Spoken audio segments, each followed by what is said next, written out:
Hey, this is TJ from Transmission Party, and you're listening to the Loudini Rock and Roll Circus.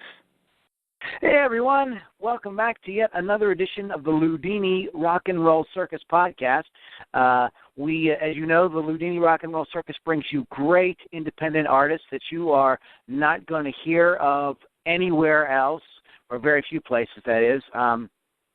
Certainly not going to hear artists that we feature here on shows like American Idol or The Voice. This is the music that you're dying to hear, but nobody will play. And that's what we do here. This is another great interview. I've got the founding member of the group Transmission Party on the phone here, TJ Byrnes. It's going to be a great talk. First, I'd like to pay the light bill by thanking a couple of sponsors. I'd like to thank our longtime sponsor, Positively, Pittsburgh Live Magazine. That's pplmag.com, Pittsburgh's first internet radio, TV network, and online community magazine.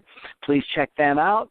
Also, I'd like to thank our homegrown, local around-the-corner beer shop here, craft beer shop, McNeely Beer, located at 441 McNeely Road, Pittsburgh, PA. Pittsburgh's new home for the best selection of domestic import and craft beer. You want to check them out. If you want to get all the information, you can go to mcneelybeer.com or give them a shout at 412-563-BEER, or for those of you that don't like to type in beer, it's 2337. As I said, we have TJ Byrnes on the line here from the band Transmission Party. Transmission Party is the brainchild of TJ Byrnes. He brings to life his musical aspirations with the self-titled debut LP. This released this past fall in 2015 with a wide range of influences from Blur, Oasis, Arcade Fire, Franz Ferdinand, to classics such as the Beatles, Beach Boys, David Bowie and Talking Heads. Transmission Party molds his music into a unique listening experience, and I must say this is one of the most accessible, most professionally produced records. We get a lot of stuff from independent artists here, but this really has an amazing sound. Welcome, TJ Byrnes. How are you, buddy? I'm doing good. How's it going? It's going good. TJ, so give us a little bit of background. Like, how did you get started in music? Now, you're pretty young, right? Are you? What are you, about 20?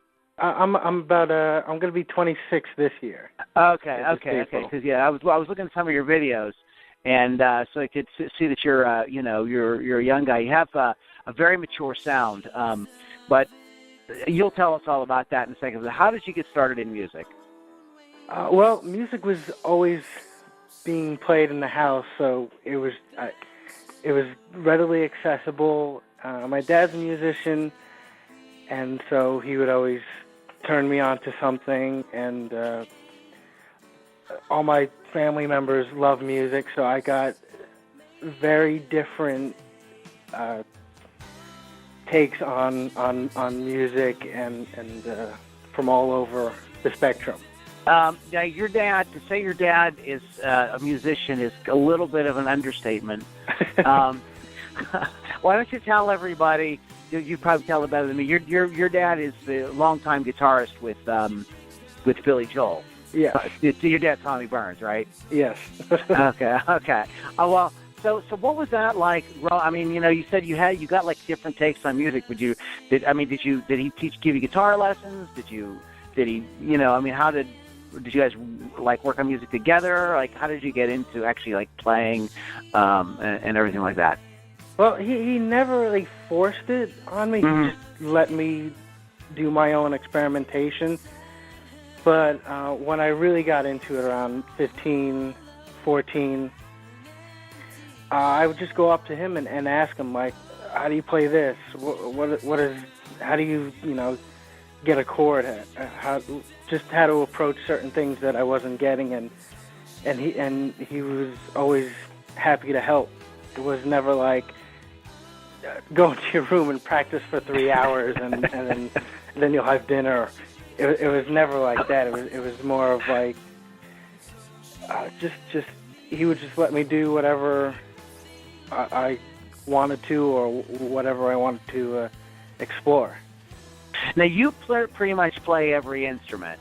Do you have a like one that you focus on the most? Are you primarily a guitar player, a keyboard player, bass player? For the record, I focused mainly on the voice and the bass. Okay. I keep telling the guys in the band, I'm like, it's not really a guitar player record. It's really a singer and a bass player's record, because there's so many intricate parts between all the vocal arrangements and all these weird, wacky things that the bass is playing. Okay, we're going to get into the Transmission Party record here in a second, but have you been in any other projects? I've been in and out of a bunch of things. The heaviest thing that I was in was a alternative country band called Hellbound Glory. Right when I turned 22, and we we toured the country, opening up for Buck Cherry and Kid Rock. Oh wow! It was a fun experience, but it was like punk rock country. So part of it was cool, but the other half of the whole country aspect wasn't exactly up my alley. Well, yeah. I mean, no. In that group, were you primarily the vocalist as well in there? I was mainly the bass player. Oh, you ran the bass player. Now, did you do any writing in that project? No.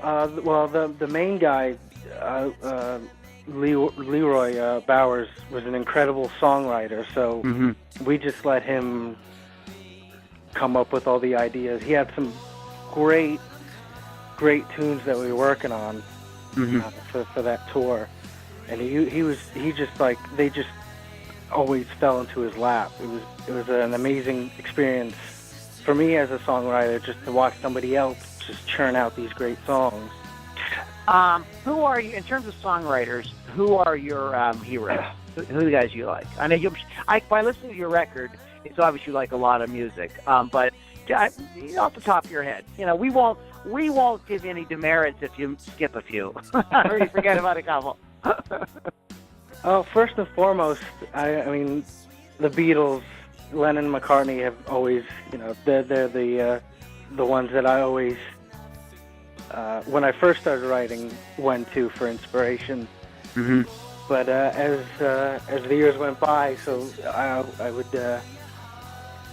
fell in love with Oasis and Noel Gallagher's writing, and Damon Albarn from Blur, all his projects between Blur and Gorillaz, his solo record.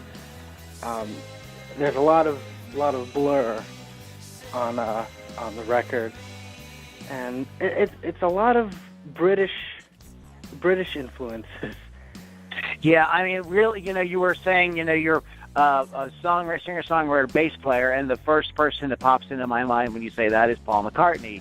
And your record definitely has a Beatle-esque vibe to it. Plus all that other stuff, kind of like, it's really well done. You've been working on this. This record came out at the end of 2015, right? Yes. And you've been working on it since 2011. Well, probably, to be more official, probably around 2009.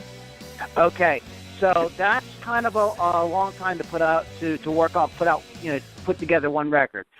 Tell us a little bit about your process and how it all came together. Well, since I disbanded my first band when I was like around 16, 15, I wanted to focus mainly on songs and recording. So I just kept writing songs and just exploring just sonic possibilities.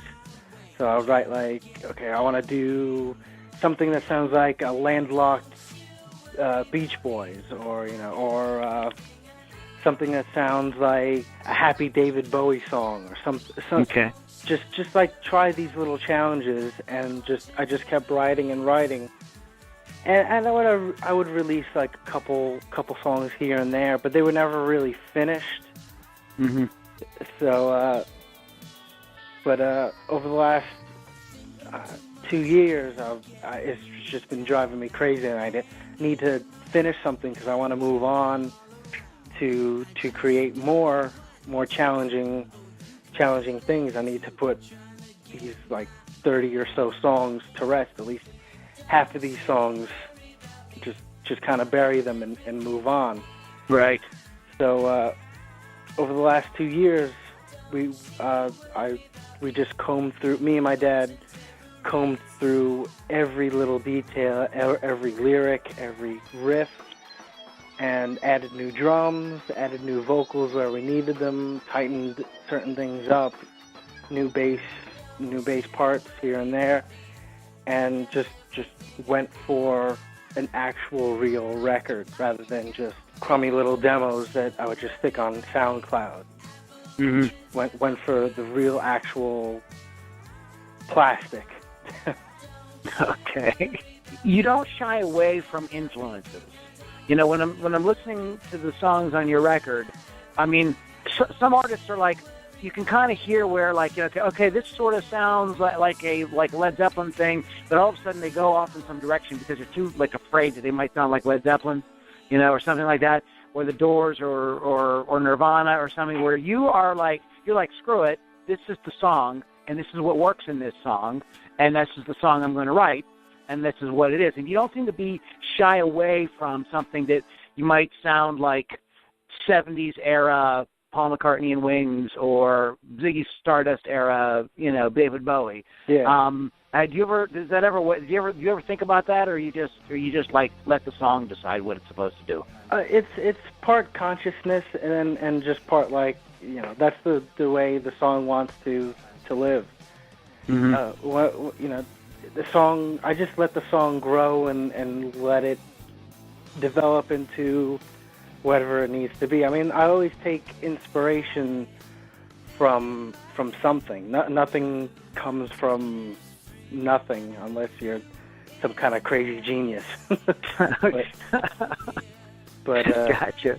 Well, what do you start with? Do you start with like a musical? Because you said, like, you know, you were sort of saying, like, you know, you like maybe use a Beach Boys idea or a Beatles idea or something. I mean, do you like kind of start with like chord changes or something, or do you have a lyrical hook in your mind, or how does it usually work for you? It depends. You know, I write a certain way in cycles, or every 6 months to a year. So sometimes it'll always be about like a lyrical hook or a song title, or it'll be like a chord progression that just plays in my head. So it really depends on what kind of musical mentality is going on. So like right now, it's all the stuff that I'm writing is super groove heavy and super I wouldn't say dark, but maybe like just super moody, but still melodic and upbeat. So who's on the record, or is it just you on everything? It's about 90% me, and then there's my dad's on it. He plays a couple little guitar parts, and I got a couple other friends playing keys, guitars, and my sister's on it too. So it was it's about 90% me, 10% collaborative. I got you. So then you pretty much write on your own, and then you might work with your dad to say, you know, maybe change this lyric here, put this, make this thing, then make this chorus twice as long over here. So your dad maybe work like a producer or an arranger with you. Yeah, but you pretty much have it together before, like, you sit down with him. Is that correct? Yeah. Now you mentioned some other guys. Are you guys playing? Are you playing out? Is Transmission Party a live act? Yes, we after the start of this new year, I finally pulled a live band together, and we're starting to play out. And we've already got a plan set up going. Okay. Well, who's in the band? Right now, we've got Julian Del Tufo on drums. I'm playing rhythm and lead guitar, and we call them the brothers, Liam and Eamon Murphy Saunders on bass and guitar, respectively. Mm-hmm. Now, what can we expect from a live show from you guys? What you can expect is it's super raw. Okay. It's since the record is so produced and there's so much stuff going on. Mm-hmm. I basically had to pick and choose like what elements we could possibly do. So it's super punk rock. It's all about the energy and the songs. It's not so much about all the bells and whistles. So it's these songs, but with like kind of maybe an edgier sort of presentation. Exactly. Yeah. Cool. So what's next? So are you guys going to like go out on the road? Are you just going to play around the New York area, or what's the next 6 to 12 months look like for you guys? Right now we are focusing on getting our set down perfectly. So we're going to do a lot of gigs up here, and then every 2 months we'll go down to the city and do a showcase, and hopefully from there latch onto somebody's tour and open up for whoever lets us. Whoever will have you. Yeah. Okay. Hey, go ahead and plug anything you'd like. If you want to talk about your website or how people can get in contact with you or keep up with what you got going on. You can check us out on Facebook at Transmission Party, and we have a website, transmissionparty.net, which brings you to all the music videos, to our Spotify, and as well as Twitter at TransmissionPA1. And I try to keep everything up to date, and there's more stuff happening every other day with the events and shows, and it's really kicking off. So check us out on Facebook to keep up with us. All right. TJ, hang on a second, buddy. We're going to wrap this up, but I'm going to come back, and I usually we usually have a little bonus section that we put out for people who subscribe. So we're going to do a little bonus question. You up for that? You got a few more minutes with us? Sounds good. No, all right, hang on there. All right, guys, you've been listening to my discussion here with TJ Byrnes of Transmission Party. Once again, their website is transmissionparty.net. This is a dynamite record. Tune into our music podcast. They come out every Saturday, and you will definitely hear some of their music. I was really blown away by this record, and I don't usually kiss this much butt on interviews, but this really impressed us. So it's a good record. That is transmissionparty.net. Once again, I'd like to thank our sponsors, Positively Pittsburgh Live Magazine. It's pplmag.com. And our brand new sponsor, McNeely Beer. You can find them at mcneelybeer.com, 412-563-2337. Guys, thank you so much for listening. You can follow us, keep up with everything we got going on at Loudini Rock and Roll Circus. .com. Every Wednesday is a new interview, and every Saturday is a new music podcast. Once again, Loudini Rock and Roll Circus.com. Thanks, guys, so much for listening, and we'll catch you on the next podcast.